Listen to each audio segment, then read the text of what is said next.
ए ईमान वालों नमाज कायम करो इससे पहले कि आपकी नमाज पढ़ी जाए। तो दोस्तों हम आ चुके हैं कन्नौज के कब्रिस्तान और भी जनाजे की नमाज यहाँ पर। और ज्यादा से ज्यादा अपने ईमान को सलामत रखे। हर कौन सी खजूर है ये? खजूर है मदीने की। बहुत शुक्रिया अदा करता हूँ आवाम का। हम क्या है, हम तो कुछ भी खिदमत नहीं करें अगर आवाम साथ नहीं दे। मजदूरी कितनी लगी है, दवा कितनी लगी है, फूल से इनकम कितनी हुई है, जो बना है वो फना है। गुजारिश है कि किसी भी तरह के मैयत के बाद खाने का जो ऐलान करते हैं वो ना करें। बताऊँ कि आवाम साथ देती है हमको, आपसे ज़्यादा है। अल्लाह के करम से कन्नौज का कब्रिस्तान बहुत खूबसूरत है। यहाँ पर कमेटी ने फूल, गुलाब के फूल, गेंदे के फूल लगा दिए हैं। उसे बुजुर्गों का कब्र को साफ करे और यहाँ पर दुआएं कीजिए उन बड़ों के लिए जो गुजर चुके हैं। पूरे आवाम की इसमें कुर्बानी है। कमेटी तो कंधे से कंधा मिला के पूरी कमेटी काम कर रही है, लेकिन आवाम का अच्छा सहयोग है। दोस्तों, सफलता एक दिन में नहीं मिलती, लेकिन मिलती जरूर है। चैनल को सब्सक्राइब और शेयर कीजिए और अपने किसान भाई को सपोर्ट कीजिए।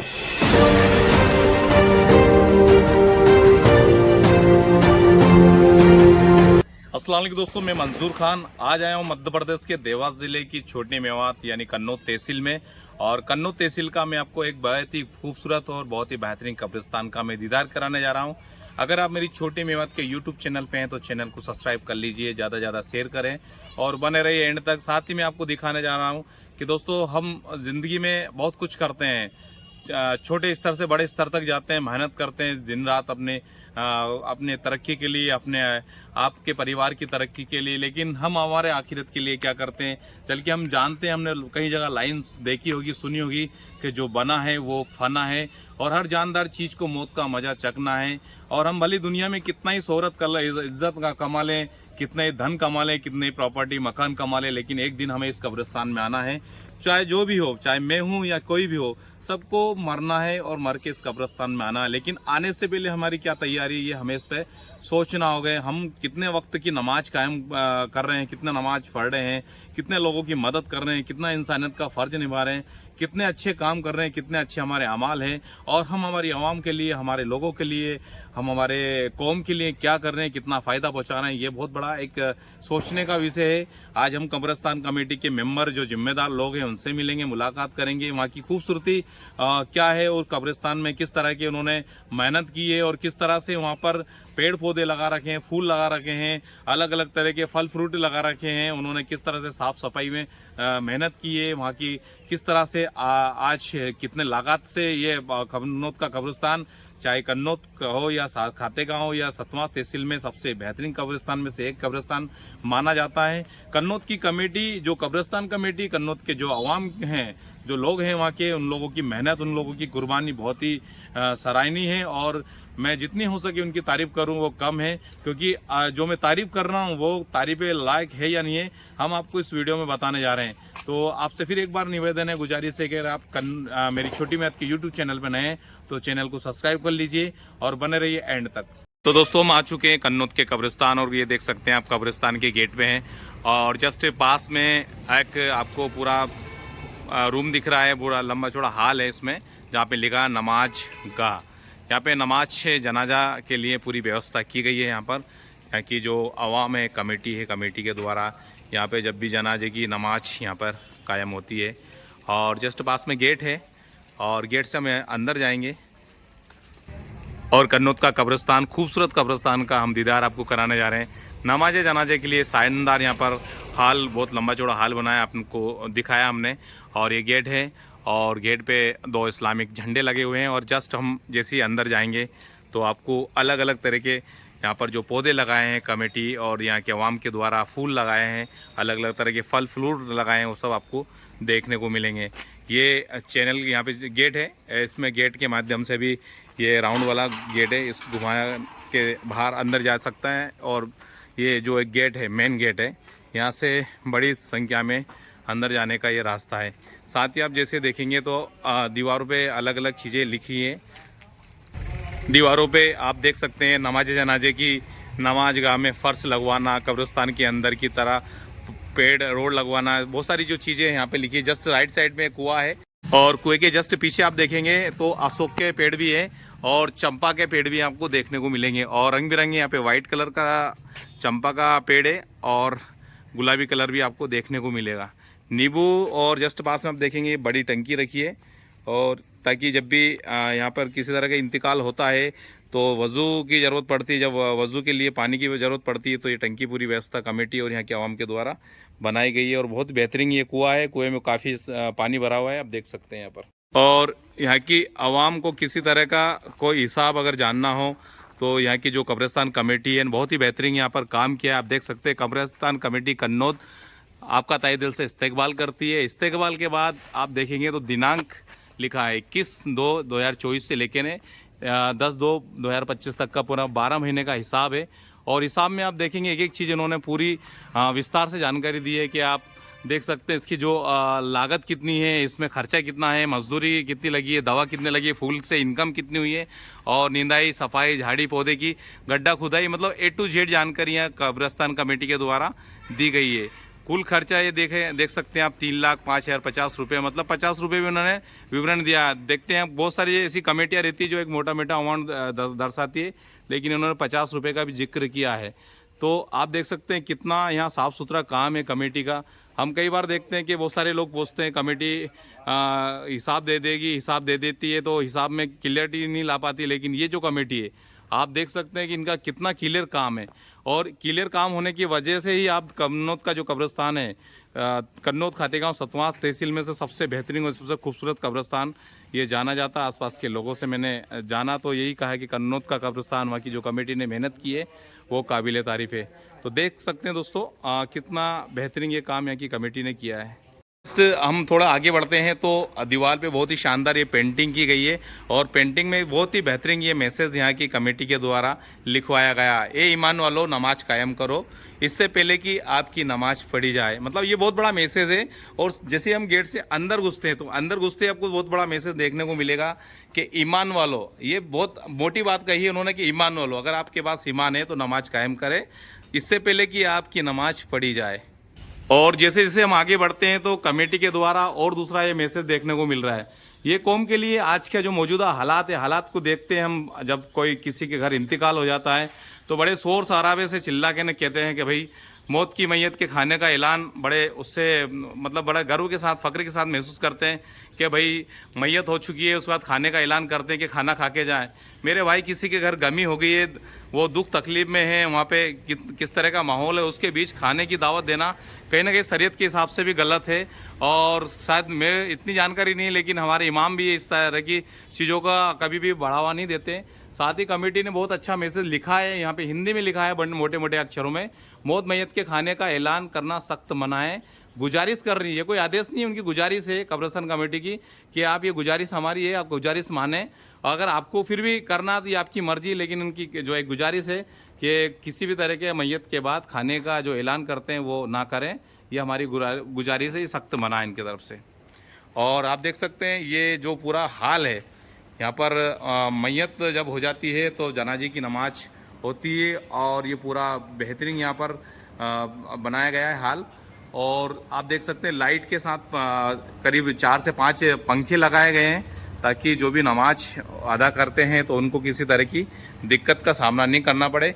साथ ही आप देखेंगे बोर्ड पे बहुत सारी अच्छी अच्छी चीज़ें लिखी है, जैसे नाबालिग लड़के के लिए यहाँ दुआ करें, और नाबालिग लड़कों के लिए यहाँ दुआ करें, मतलब लड़की के लिए अलग दुआ है, लड़कों के लिए अलग दुआ है, और पूरी दुआ है लिखी, नमाज जनाजा की पूरी हिंदी में लिखी हुई है दुआ। हम आगे बढ़ते हैं तो फिर एक और मैसेज कमेटी के द्वारा बहुत ही शानदार है, जो बना है वो फना है।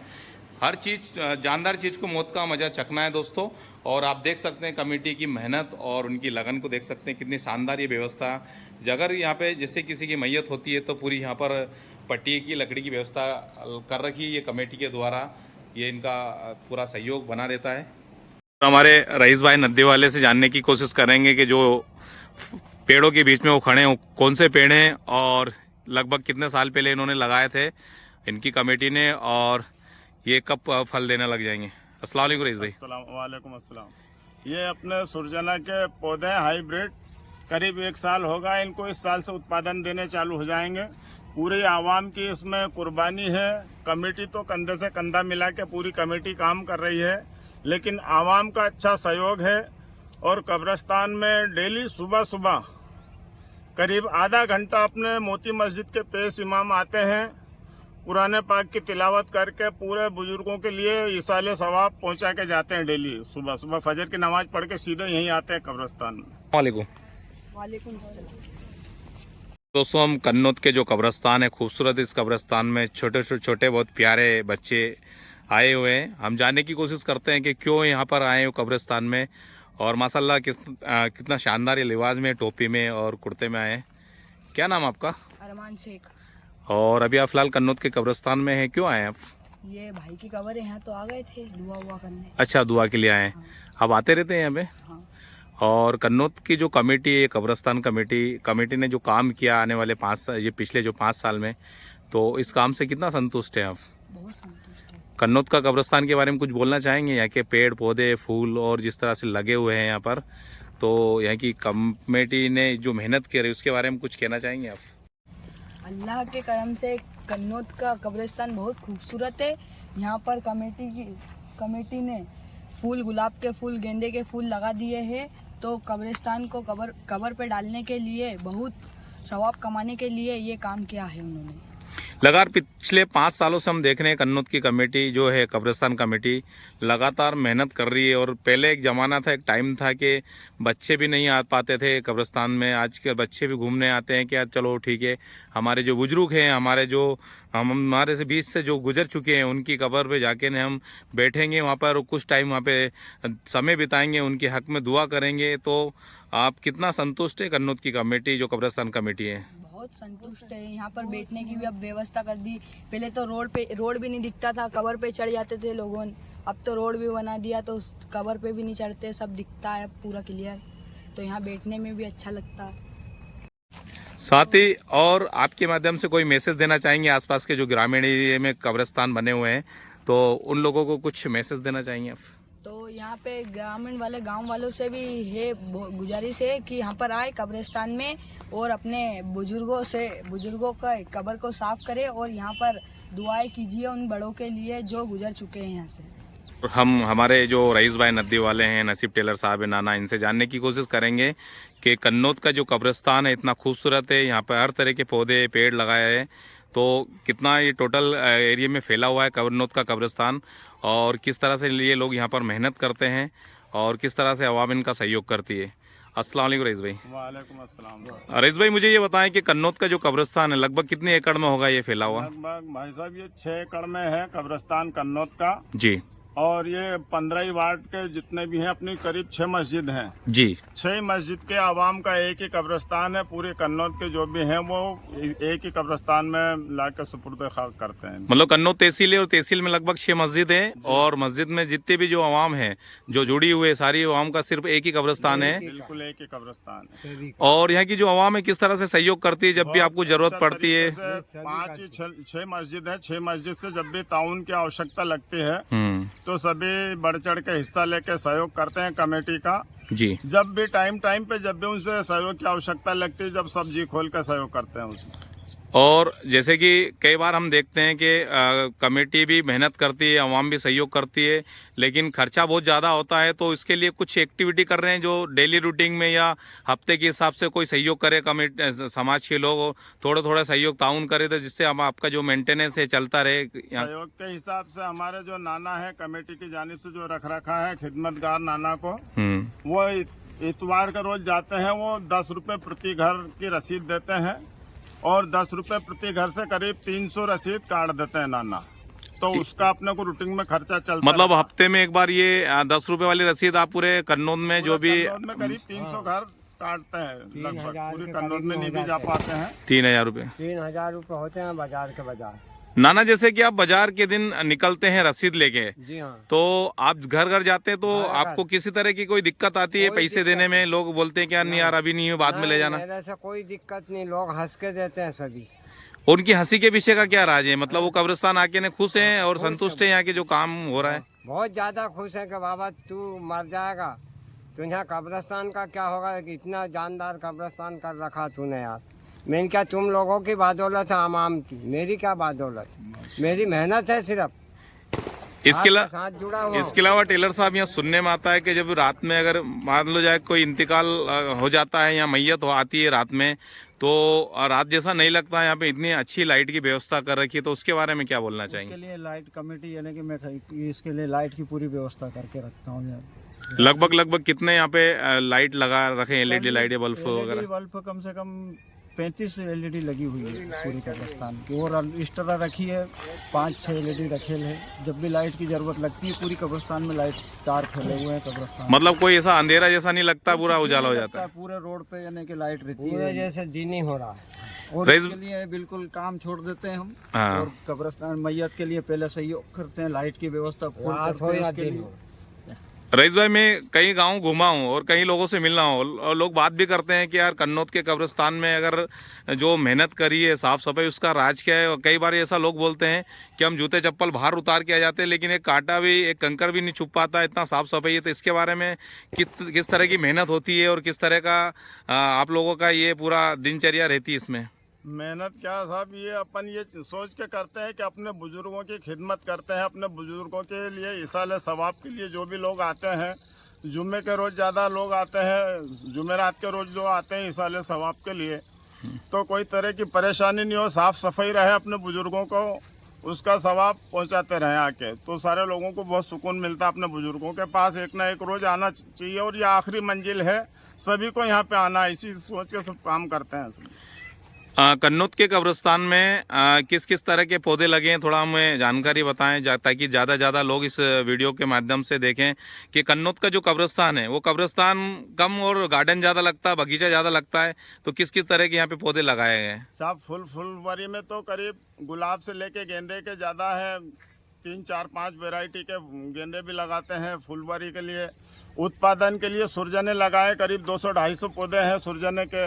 करीब जामुन के पौधे हैं 40-50 जो बड़े हो गए, आने लायक हो गए हैं। नींबू के पौधे हैं करीब 75 से 100 के लगभग, वो भी आने की कंडीशन में है। अपने आंवली के पौधे हैं, आम के हैं, और चीकू के हैं, अपने कटर के पौधे हैं, जो कटर भी आ रही है। करीब सभी फल फ्रूट के पौधे, फल के पौधे हैं उसमें सारे खूबसूरती के। जो बाकी खूबसूरती है लिप्टी से इस उद्देश्य से लगाया कि जो कभी भी भविष्य में आने के लिए अपने को बरगे के उपयोग में आ जाएगी। जो बरगे के लकड़ी मोल लेके आते हैं वो नहीं लाना पड़ेगी। तो करीब 100 से 150 पौधे अपने लिप्टिस के भी तैयार हो चुके हैं लगभग। मतलब कमेटी के लोगों ने, आवाम के लोगों ने यहाँ पे आने वाले भविष्य की भी प्लानिंग कर रखी है, तो ये बहुत बड़ी बात है। क्योंकि आजकल हम देखते हैं कि जो वर्तमान में लोग जीते हैं, वर्तमान का ही काम करते हैं, वर्तमान की बात करते हैं, लेकिन आप लोगों ने फ्यूचर की प्लानिंग यहाँ पर कर रखी है। ये बहुत ही एक साइलेंट मैसेज है, क्योंकि बहुत सारे लोगों को पता ही नहीं रहता कि आगे क्या करना। उनको देखा आगे पीढ़ी जो आएगी वो करेगी, लेकिन आपने प्लानिंग आने वाली पीढ़ी के लिए भी कर रखी है। साथ ही आप आसपास के जैसे कन्नौत, खातेगांव, सतवास की तहसील के जो अवाम हैं, जो हमारे भाई हैं, जो हमारे समाज के लोग हैं, कौम के लोग हैं, उनको क्या मैसेज देना चाहेंगे कन्नौत कब्रिस्तान के माध्यम से आप? यही मैसेज देना चाहेंगे कि जो कब्रिस्तान में ज़्यादा से ज़्यादा साफ़ सफाई रखना चाहिए। अपने बुजुर्गों की कब्र पे हफ्ते में एक बार हमेशा जाना चाहिए, उनको इसाले सवाब पहुंचाना चाहिए। लाइट की व्यवस्था रखना चाहिए, जो कभी भी रात में आना जाना पड़े, मैयत हो जाए या कभी भी जाना पड़े तो साफ़ सफाई रहे, तो कांटे वगैरह से बच के रहे अपनी आवाम। कुछ लोग ऐसा बोलते हैं कि आज की जो नई पीढ़ी है, नौजवान हैं, जो नुक्कड़ पे बैठ के तंबाकू, गुटखा, बीड़ी, सिगरेट पीती है, अगर ये मान लो यार 10 दिन, सिर्फ 10 दिन ये चीज़ें बंद कर दें और सिर्फ ये पैसा वो अपने कब्रिस्तान में लगा दे, तो उसकी फिजा, उसका कैरेक्टर चेंज हो सकता है, वो मैसेज देने लगता है। तो ऐसा मैंने कई बार लोगों के सुना है, जिससे उनके स्वास्थ्य भी अच्छा रहेगा, शरीर भी अच्छा रहेगा, और अपने गाँव, अपने कब्रिस्तान का नाम रोशन होगा। तो जो बीड़ी, तंबाकू, सिगरेट नशा करते हैं, उनके लिए आपका क्या मैसेज है? बिल्कुल, बीड़ी सिगरेट अपने लिए, शरीर के लिए भी हानिकार है, और ज़्यादा से ज़्यादा यही अपील करेंगे कि यहाँ पे आए। अपने बहुत से लोग आते हैं गार्डन के रूप में घूमने के लिए और अपने मरहूमों के लिए इसाले सवाब करने के लिए। वो ये बोलते हैं, हमको बहुत अच्छा लगता है, और अपने बुजुर्गों की ज़ियारत भी हो जाती है इसमें लिए। साथ ही रईस भाई, पूरे भारत में साफ़ सफाई का बहुत ही बड़ा महत्व माना जा रहा है। हर वर्ग, हर समाज, हर धर्म के लोग साफ़ सफाई, चाहे गली हो, मोहल्ला हो, घर हो, हर जगह साफ़ सफाई का पूरा मतलब कोशिश करते हैं, प्रयास करते हैं, और हमारे देश को नंबर 1 बनाने में कहाँ रहते हैं। आपने देखा इंदौर कई बार, अनगिनत बार साफ़ सफाई में नंबर 1 आया है। तो आपने जो कब्रिस्तान में साफ़ सफाई रखी, इस साफ सफाई के माध्यम से आप आवाम को भी कुछ कहना चाहेंगे? जो कई बार हम देखते हैं कुछ ऐसे गली मोहल्ले रहते हैं जहाँ पे साफ सफाई का थोड़ा देख रखाव नहीं रहता, पानी निकलता रहता है, डैमेज होता रहता है, जिसके कारण कीचड़ होती है। साफ सफाई का अपने नगर में भी ज़्यादा से ज़्यादा ध्यान रखना चाहिए। बीड़ी तंबाकू सिगरेट से बच के रहना चाहिए। और जिस तरीके से अपन अपने घर के अंदर साफ सफाई रखते हैं, उसी तरीके से ये भी अपना बुजुर्गों का आखिरी मंजिल है, आखिरी घर है, अपना भी मुकाम यहीं पे, इसलिए इस मकान की भी तैयारी करें और ज़्यादा से ज़्यादा अपना ईमान को सलामत रखे। हर इंसान जो अपनी आखिरी मंजिल में अपनी नमाज कायम करे, जो अपने आखिरत के लिए कामयाब मिलेगी।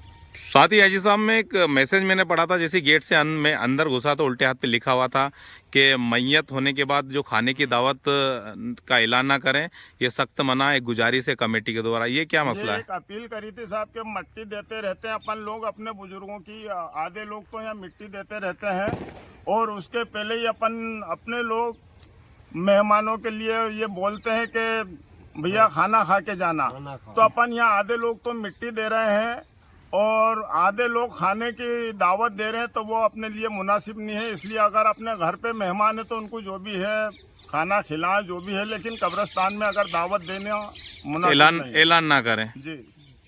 और मेरा आखिरी सवाल, आप कन्नौत की पूरी आवाम का शुक्रिया अदा करेंगे या गुजारिश करेंगे, या किस तरह से उनको आप ये कब्रिस्तान में जो काम चला जा साफ सफाई है, तो किस तरह से आप उनका आभार व्यक्त करेंगे? मैं समाज का बहुत बड़ा शुक्रगुजार हूँ कि जब भी उनसे आवश्यकता पड़ी रोड बनाने में, चूड़ी डलवाने में, फर्शी लगवाने में, पौधे लगवाने में, जब भी जिस टाइम भी अपन ने आवाम से जो च्वाइस की है, उनने हर मोड़ पे अपनी मदद की है कमेटी की।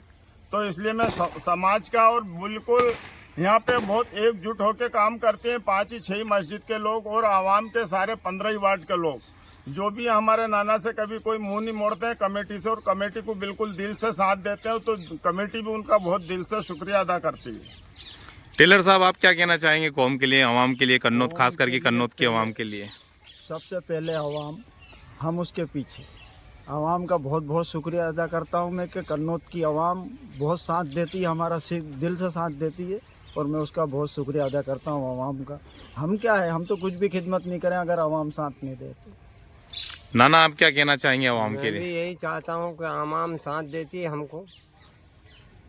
आवाम का पूरा सहयोग है, पूरा साथ है। हाँ। और हाजी साहब, यहाँ पर किसी तरह का इमाम साहब यहाँ पर उपस्थित होते हैं महीने में, हफ्ते में, और किसी तरह की कोई यहाँ पर दुआएं की जाती है, कुछ इस तरह की कुरान की तिलावत वगैरह कुछ होती है, उसके बारे में थोड़ा विस्तार से बताएं। यहाँ पे सुबह फजर की नमाज पढ़ के मोती मस्जिद के पेश इमाम आते हैं। वो करीब आधा घंटे कुरान की तिलावत पढ़ के अपने बुजुर्गों के लिए, सभी मरहूमों के लिए इसाले सवाब करके जाते हैं। तो उनके लिए आवाम जो भी उनको तोहफे के रूप में जो भी देना चाहे तो वो अपनी मर्जी से, वो उनकी कोई च्वाइस नहीं रहती है। जो भी अपने जेब से कोई भी आवाम नजराना देना चाहती है वो उनको दे सकती है, तोहफे के रूप में दे देती है। बहुत बहुत शुक्रिया हाजी साहब आपका, टेलर साहब आपका, नाना आपका। आपके पास में जो पेड़ है, ये पौधा लगेले, किस चीज का है ये खजूर का है साहब। कौन सी खजूर है ये? खजूर है मदीने की। अच्छा, मदीने की खजूर है। हाँ, मदीना वाली खजूर है। एक ही पेड़ है, एक पूरे कब्रिस्तान में एक ही पेड़ है बीच सेंटर में, जो कि मदीने की खजूर है। मदीने की।